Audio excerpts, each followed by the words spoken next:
Support for this episode comes from Modern Football Technology. Modern Football Technology provides real-time opponent tendencies and self-scout while eliminating manual data entry into Huddle, DV Sport, and Exos. If you're tired of tools that are time-consuming to learn and perform inconsistently at best, then we recommend Modern Football for a fresh perspective. Schedule a demo today at teammofo.com to see a battle-tested tool that's proven to perform and deliver value.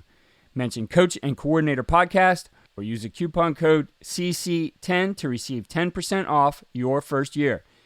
And listen to our recent episode featuring Folsom High School defensive coordinator Jordan Ersick to learn more about how the 2023 California State Champion uses modern football to dominate their opponents.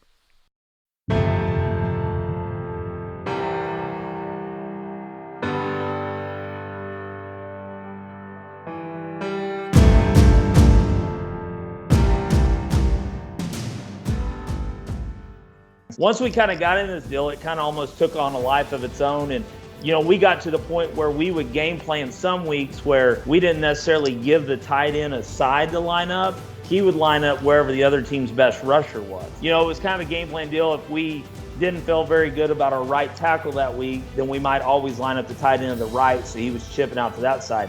But if we felt, you know, like, hey, maybe the defensive guy is going to cause us more problems than our personnel, then we would just let our tight end line up wherever the better defensive end was. And so it ended up being a really, really kind of good concept for us, and it kind of took care of a lot of problems up front with that chip out, you know, a tackle that maybe was facing a better defensive end athletically. We're back for our second in the series of the Passing Lab with our host, Josh Herring, and this one is with Jay Wilkinson, a guy who I've met before, talked ball with before. I think learned about him when this thing started to blow up digitally. Gosh, I think it's over 15 years at least. But a great guest here, very detailed in what he shares today on our podcast. Tell us more about Coach Wilkinson. Yeah, Jay he's a ball coach's ball coach, and he is one of the most well-connected guys out there.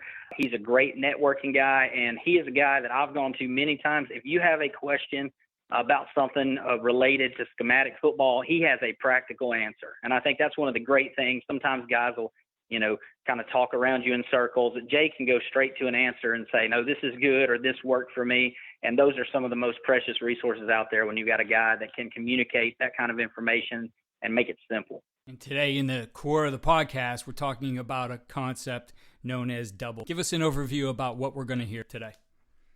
Yeah, so one of the things we're going to try and do on the pod is have occasional episodes where we really try, and we're going to talk about a lot of things, but we're going to try and really narrow down and talk a lot about one concept in detail, kind of a passing game's greatest hits. And Jay, I knew was somebody who ran the double concept, and I was intrigued by it because you see it at every level of football. It's one of the first things on like a day one install if you look at college and NFL playbooks. And it's just a really neat way to get the ball to really good playmakers on the outside while still having answers against zone with a middle triangle that you create. And Jay just does an excellent job breaking down every single route and every single role of every player on it. And I think a lot of people, regardless of your offense, is something you can run and get something out of. What you see on tape is a direct reflection of what you teach and how you teach. Video is important, but if you don't teach well, you're not going to like what you see on your video. First Down Playbook has been helping coaches teach better for 13 years. It allows you to present installs, playbooks, and practice cards in half the time with NFL quality. Coaching tools like video pairing, a player app, practice schedules, and wristband sheets have made First Down Playbook a program management system with everything in one place. If you're in a position of leadership with your football program, receive a free 1-week look at First Down Playbook. Call them at 512-814-6158 or visit them on their website or social media.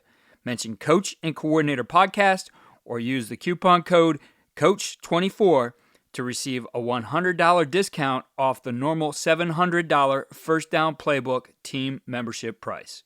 Links and the phone number are in the show notes.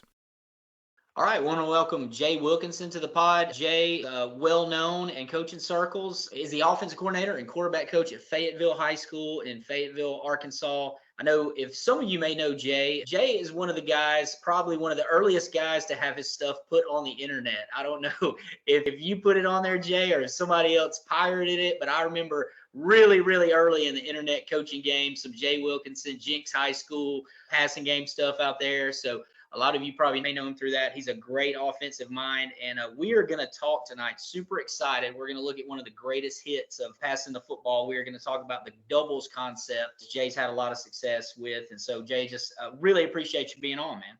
No, I appreciate it. And I think a lot of those early internet files were when I was young and dumb and had some hair. Exactly. It's been many, many years ago since those came about. We all had more hair back in those days. I'm right there with you. Let's talk about the doubles concept. I've got pulled up right now on my computer. If you go to any of those internet sites, if you go to Football Tool Chest or any of those cool places that have all the playbooks, you pull up an old school West Coast offense playbook or even the new ones in a base concept, you're going to see 24 double go, 24 double square out, 24 double Harvey. It's an old school concept going all the way back to Bill Walsh. And I think we've talked a little bit about this. I think it's something that maybe wasn't as in vogue and really made a comeback a couple years ago when you and me and everybody in the country was studying LSU. And I know one of the things I'm excited about talking to you about is I know you didn't have two all-pro wide receivers and, a first-round pick quarterback all the years that you've been running it. So you've had some success in high school. So just, if you will, explain a little bit about just what doubles is, what the concept is, and then just kind of how it's evolved within your system. No doubt. And so for us, just in its base form, when we call double, we're going to get a wide receiver. He's got basically a middle of the field read. So he's going to basically try to control both safeties, if you will. Both safeties aren't on the hash or inside, then that guy's got to win down the middle of the field. But what we're trying to get is that guy to kind of control both safeties, and then basically a route of our choice on either outside that can win versus one-on-one. And, when we first started this, I was at Broken Arrow, and in our conversations, really how we kind of happened upon this, Coach Harper was looking for a way to help out our tackles with some chip protection with our tight end. We were trying to figure out ways where we could get an off tight end to help chip a defensive end to our tackle and then release. Like you said, I'm just scouring the internet looking for ideas, and I happen upon an LSU virtual clinic clip, and they're talking about the double concept.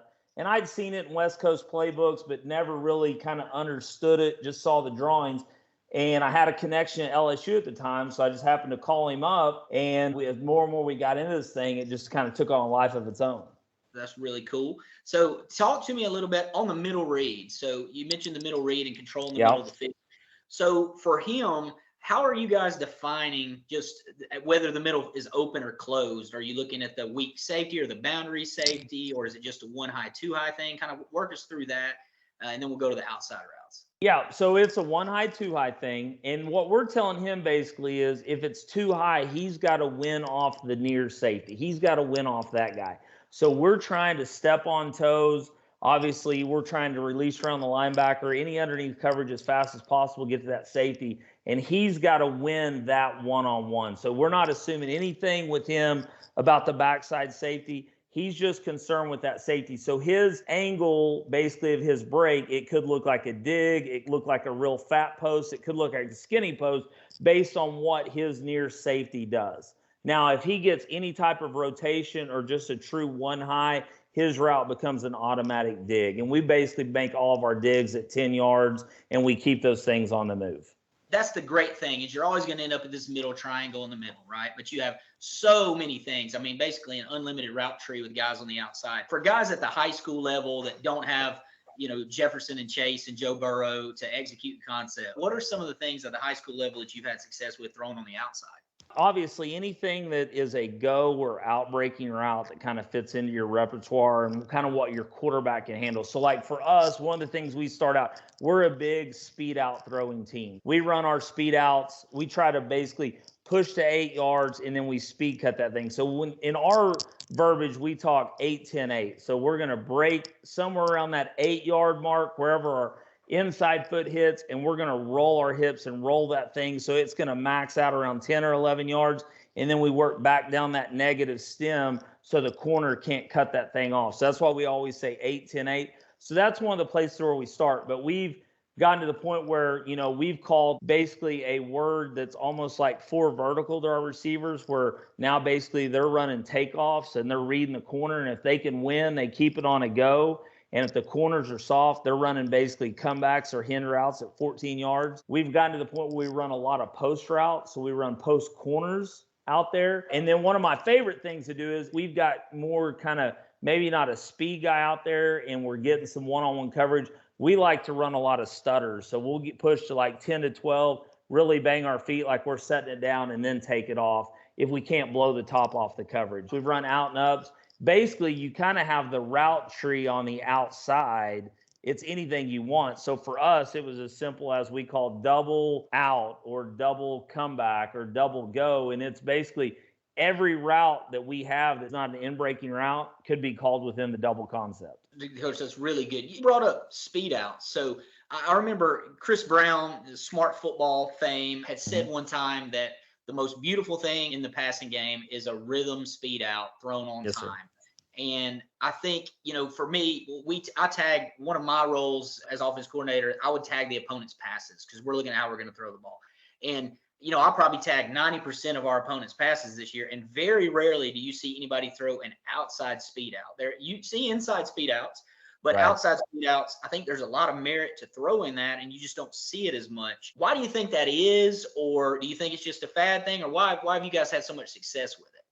I think, one, it does take a little timing between your quarterback and receiver, so there is a little investment. The thing that we've found is now with the odd defense, too high stuff, a lot of quarters, inside leverage, there's a lot of open grass numbers to the sidelines. And so we were looking for ways to attack that area.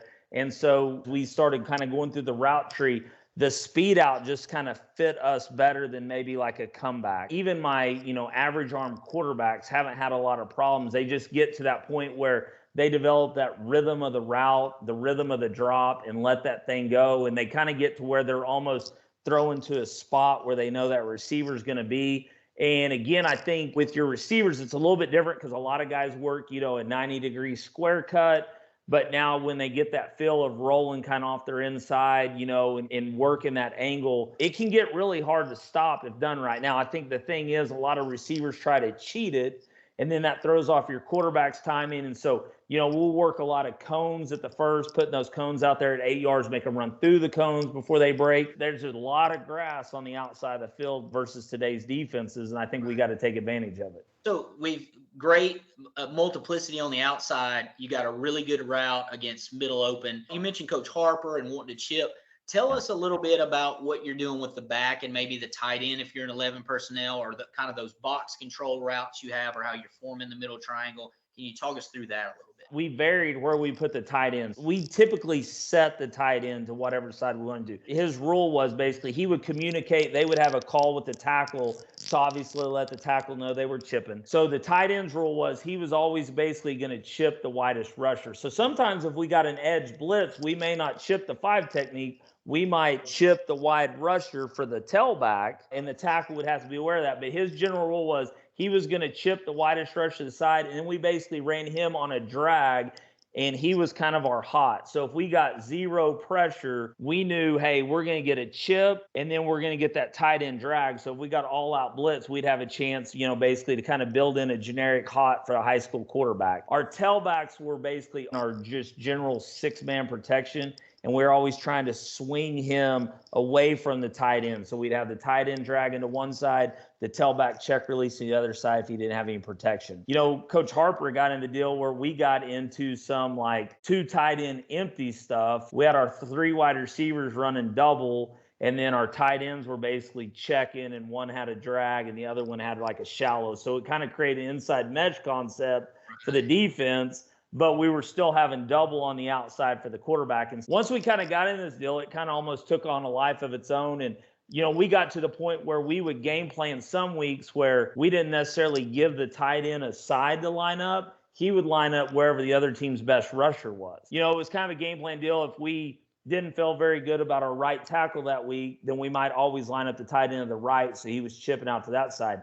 But if we felt, you know, like, hey, maybe the defensive guy is going to cause us more problems than our personnel, then we would just let our tight end line up wherever the better defensive end was. And so it ended up being a really, really kind of good concept for us, and it kind of took care of a lot of problems up front with that chip out, you know, a tackle that maybe was facing a better defensive end athletically. As far as the chip goes, you know, I feel like a lot of guys struggle with that as they're worried that it's going to knock the guy off their tackle or it's going to hurt their tackle. Did you or Coach Harper have any coaching point on the chip on how you were working that? Well, the biggest deal was that we wanted the tight ends to understand you're not trying to earhole the guy and knock the guy down. We're just trying to take some speed off of it so the tackle can collect it. And so, you know, that was kind of the most important thing. And again, it took a little time in practice for those guys because the tight ends were really trying to treat it like a wham block. And it's like, hey, let's get a knockdown, you know, because Coach Harper had a whole system on knockdowns. That's not what we're trying to do. We're just trying to knock the speed off where the tackle can get to it. And so that was the biggest thing, was just, hey, we don't want to knock the guy so far inside that now it puts our tackle at a disadvantage. We just want to knock some speed off of him where now he basically has to come into the tackle's body and then tight end release. To be able to have a concept where you're still getting guys, your best guys the ball, but you can plan for a dominant pass rusher and not get out of your base offense. And you talked about empty. You know, that's really in vogue right now, 7-man protections, empty protections in the NFL, so guys can push it down the field with dagger concepts and things like that. We had a few years ago, Will Anderson, who just got drafted 3rd. We had to deal with him, and it can be really, really upsetting as a coach if you realize that this destroys game plan. So to have something that's a base pass that's got protection answers, I think that's the kind of stuff guys are looking for. As coaches, we know that some of the biggest hurdles to our team's success can come from off the field. Your team needs support to tackle the endless list of expenses, uniforms, training equipment, travel, and more. But raising that money can feel like a full-time job. Thankfully, there's Vertical Raise. Vertical Raise is the premier online fundraising platform using innovative technology to create the easiest and most efficient system available. Raise more money in less time with a local fundraising coach who works with your team every step of the way to customize the ideal fundraiser. With options for online donations, digital discount cards, premium product sales, and even spirit shops, Vertical Raise has top-of-the-line solutions for every fundraising style. To find out more, visit verticalraise.com and we'll get you connected with an exclusive offer on your first fundraiser. So great job on all the receiver stuff. Let's go to maybe the most important part. Let's talk through your quarterback process and what you're teaching him and how you're training him to work through this concept, because he does have some decisions to make. He's got double routes on the outside. You know, how does he decide what to work? How does he determine when he's going to work that middle triangle that you built with the drag and the swing and the middle read? Just take us through that. No doubt. And so the first thing was we had to know if we were getting cover zero blitz. And so, again, that's kind of where, okay, if it's cover zero blitz, where is my outlet? Because, you know, if I've got post corners on the outside, that might take a little while. That's not going to be great. So now maybe it's a tight end. Maybe if I have double go on, hey, maybe it's a deal where I go 1, 2, 3 and I let it fly and my guy can run underneath it. And so, you know, we had to kind of consider, are we getting blitz and is it cover zero blitz? If it's cover 1 blitz, hey, it's still 6-man protection. We're taking the edge off. We got everything protected. Now we got a chance to really push the ball downfield and hurt the defense. So that was kind of number one. Second thing is, if it's not blitz zero, we're going to find the safety opposite of the middle route. So probably 90% of the time, our middle route was to the field. Every now and then, depending on where the ball was, if it wasn't necessarily on the hash and we had some room in the boundary, we could put him into the boundary just to kind of mess with people. But we're going to find the safety opposite the middle route, assuming it's too high. And so we're going to read that guy. If that guy opposite the middle route is doubling the single receiver, then now we know the middle route has to win. If that safety's holding the hash or maybe, you know, poaching back across to that guy, now we're one-on-one. And generally, we start out always kind of throwing the boundary guy until our quarterbacks get the hang of it and we kind of know what their arm strength is. Then we'll let them have some field throws based on receiver, matchup, game plan type stuff. And so, again, there are times where I've had a young quarterback that it's always like, hey, if the safety holds the hash, you're always throwing the boundary. You don't have the arm to throw it to the field. Like the kid I have right now at Fayetteville, like we're using the whole field sideline to sideline. So it's like if we got a post corner of the field and the ball's on the left hash, hey, and you like the matchup, we can throw that thing out there if you like. And so that's kind of the biggest thing. And then you just have to determine, like, if it is one high, are you getting some sort of cloud? Is it rolled? Because now if it's clouding the boundary and it's one high, you almost have to work the field to the check down. Or Tampa is kind of the same way for us. Tampa gets a little tricky from the standpoint of is now they can get underneath and over the top of both the double routes, and they've got a guy in the middle of the field. So we talk in terms of a lot of times on Tampa. And again, kind of as we go through the game plan, knowing the windows on the dig, so our digs are always 2-window digs. So we'll either hit it in the front window, or a lot of times whoever the middle player is pushes, we can hit it back behind him on the second window. So a lot of times versus Tampa, we might kind of peek the deep routes, but knowing we're going to come back into that dig either in the first window or the second window. Good stuff, Coach. That's really detailed. I think that's one of the great things about your stuff is how detailed it is. And I think anybody listening to this can go run the concept, which is pretty awesome. Do also want to point out that if you're interested in this concept, Coach Wilkinson has got a CoachTube course that goes into this and several other cool things, and probably more to come. I think, Coach, sometime soon he'll have hopefully more options for you. We got a couple other questions we like to ask. You and I have talked and we talk about research and what's going on. Anybody you're studying right now or anything guys out there need to know about or should be interested in as far as kind of your off-season research and development? I think you do a fantastic job of that.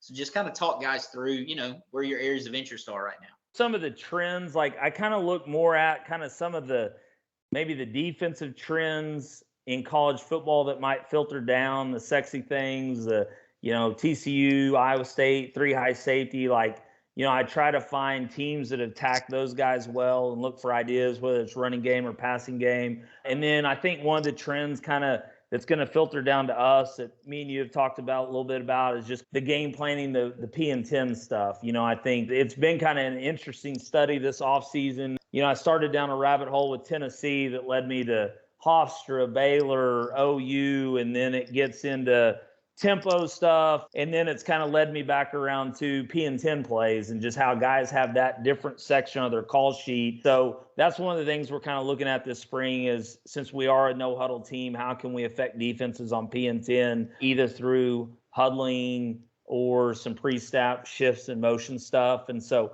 that's the deal. And I think the thing that more than anything, like you said, the word research, and I know me and you have talked a bunch, but like the double stuff, it went from seeing some simple diagrams in here at clinic to before we really did it, like we did a pretty in-depth study. And that's something I wish I probably would have done more often in my earlier career. Like I would go to a clinic, hear a guy on a concept and say, hey, we're putting that in. Whereas now I'm to the point where I'm going to talk to 3 or 4 guys that do it and, basically learn from them what their mistakes were. Like I've talked to you about some concepts and say, okay, what are the pitfalls to doing this? What do I need to know? Because if I can take those guys' knowledge, they've already been through it for 2 years. If I can take that and, kind of lessen the hardship on us, it's even better. Yeah, that's great advice. I wish 24-year-old me, a first-year coordinator with a whole lot more hair and a lot more probably confidence. Right. I could hear that. That would definitely Right. That would have definitely helped. So if you're a younger guy, that's great advice from a coach that's kind of been through the wars. All right, we'll wrap up. I got a couple questions that everybody wants to know, Coach. If you're an offense coordinator, you throw the ball. Yes, so sir. I got 2 things for you. What, during a game, head attire, are you a cap guy, a visor guy, or nothing? Well, what do you have on your head during a game? Well, let's see. I was a visor guy when I had hair, but I can't remember. I think I stopped doing the visor deal when I started losing hair. So that seemed to be probably about 10 years ago. So I'm either nothing or a ball cap. It just kind of depends on the field. Basically, I start out in whatever I wear the first game. If we win, I'm riding that out. So if we keep winning, whatever it is, I was bad one year. A couple years ago, we got on a roll and I was wearing short sleeves and it got cold and I'm like, crap, I don't know what to do. Like I'm on a streak with this deal. So in practice, since I've been at Fayetteville, I've worn the same ball cap every practice. It was purple at one point. Now it looks like, I don't even know what color you call it. The kids are like, you got to throw that thing away. But I guess I'm a little superstitious. So I'm either nothing or a ball cap now. All right, nice. Now, I think I know the answer to this, but let's go. This is one, guys, for whatever reason, they're fascinated about this. And a guy said, listen, you got to ask this to every one of the guests. So there's a theory out there that since this is a passing game podcast, there's going to be a lot of visor wearers. So we'll see. We'll see at the end of this. What is your pregame drink of choice? Oh, it's sugar-free Red Bull all day. I was talking to a guy about that today. How I don't have a sponsorship is amazing. Like, I mean, basically by the time of kickoff, this is going into my third season at Fayetteville, and the people already know. By the time of kickoff, the only question kids and parents ask me is how many Red Bulls I've drank today. So that's like the whole count. I might even crush one at halftime or two, but I'm a sugar-free Red Bull guy. Just that's it. It's that and water, and that's about it.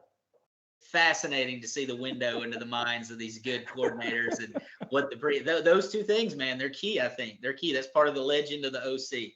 So, Coach, great stuff. Really enjoyed having you on. I think anybody that listens to this can get a lot out of it. That's a great concept, and like we said, it's one of the greatest hits. And I think guys hearing it from a high school coach that has got experience at the high school level, running it at a high level, is going to really help people out. But I really appreciate you, and let's get together sometime and talk some more passing game. No doubt. And like I said, I've all this stuff, none of this stuff like I came up with on my own. Like we said, like I've researched this. So man, if anybody wants to reach out to me, find my email on the Fayetteville website or any website. Like I haven't changed email. It's coachwilkinson@gmail.com. Hit me up on Twitter. Like I love talking ball. I'm just like you. I love helping people out, because I was there once too. And man, if I can help somebody out on it, I'm always willing to find time. Awesome. Thanks, Coach. Appreciate you. Appreciate you. Awesome. Thanks, Coach. It's time for our winning edge, takeaways and ideas for implementation. So many things today in this episode with Jay Wilkinson. What are the three that really stuck out to you, Coach? Well, Jay, he does such a good job of going over that concept in detail that I think any coach in America can listen to that and really be confident, hey, I can run that concept in my system. But three things that really stuck out to me. One, just the importance of the middle read route. And he does such a good job of coaching it up. But that route is such a big deal right now at all levels of football, and there are so many different forms of it. And I think Jay's way of really reading safety leverage and being able to base the break of your route off that safety is an easy, teachable way high school kids can run it, and you can get your best guy the ball in a variety of ways. I think that really stuck out to me.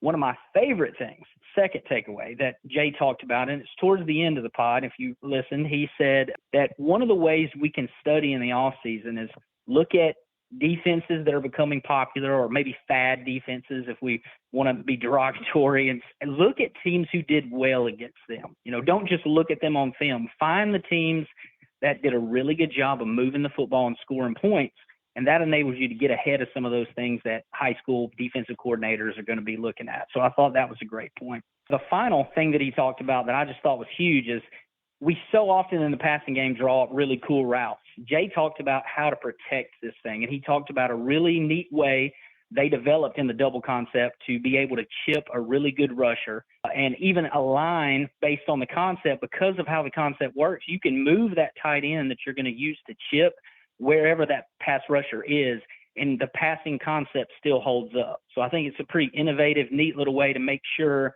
that you can align however you need for success without having to really overthink it as a coordinator when you're formationing and your game plan. Coach, 2 great weeks so far. I've really enjoyed listening to these. I appreciate the work you're doing here in the passing lab, and we look forward to the next one. Looking forward to it. Enjoying it, Keith. Be sure to go to coachingcoordinator.com for enhanced show notes with links to related episodes and resources. In addition, we have articles and our winning edge takeaways detailed in text. Also, sign up for our free weekly tip sheet, which highlights the best ideas from the previous week, trending episodes, and featured resources.